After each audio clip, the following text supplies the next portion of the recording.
কোন কুত্তারে জিজ্ঞাসা করিস যে কুত্তা তুই সেজদা দেস না কেন, কুত্তা তোকে বলবে আমারে আল্লাহ সেজদা দিতে বলে নাই, এই জন্য সেজদা দেই না।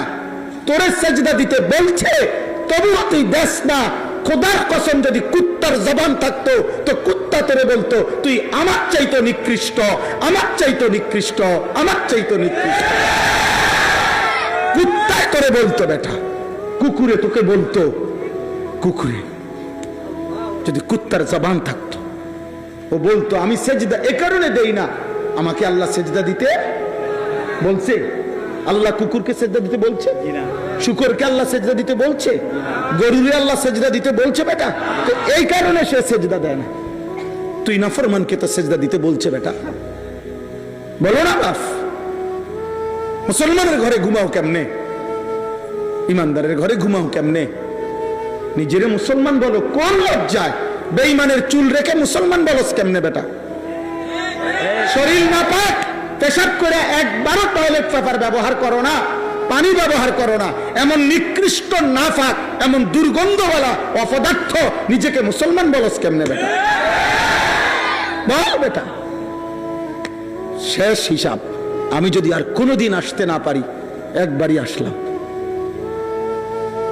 একবারই আসলাম, একবারই বলে গেলাম বাপ, একবারই বলে। আত্মপরিচয় চেনো, তোমার জন্য আমি আটকাবো না, আমার জন্য তুমিও আটকাইতা না। তোমার রাত তোমার কাছে, আমার রাত আমার কাছে। তোমার সূর্য তোমার জন্য ওঠে, আমার সূর্য আমার জন্যই ওঠে। তোমার আল্লাহ যিনি, আমার আল্লাহ তিনি। কাজে কেউ কাউরের জন্য আটকাবে না দুনিয়া, কিন্তু আখিরাত চলতে পারবে না। দুনিয়া তো আল্লাহ কাফির বেঈমানেরও আটকায় না বাবা। এ ছেলেরা, বাবারা, বয়স্কদেরকেও বলি, বয়স্ক মুরব্বী যারা এখনো বিড়ি খান, সিগারেট খান, বয়স্ক যারা এখনো টেলিভিশনে চা দেখেন, চা দোকানে নর্তকীর নাচ দেখেন, টেলিভিশন নাটক সিনেমা দেখেন, বয়স্ক মানুষ যারা এখনো সুদ খান, কিস্তি নেন, বয়স্ক মানুষ এখনো যারা কথায় কথায় গালি দেন, হারাম উপার্জন করছেন, হারাম কাজ করছেন, আপনারও লজ্জা কম, শরম কম, হায়া কম, আপনারও বিবেক বুদ্ধি বিবেচনা কম।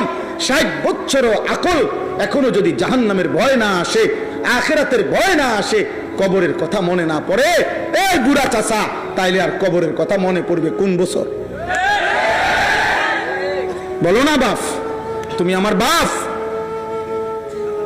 বলো। 60 বছরও কি একজন বয়স্ক মুসলমান ওনার আখিরাত মনে করার সময় হয় নাই? তো উনি এখনো বিড়ি খাবে,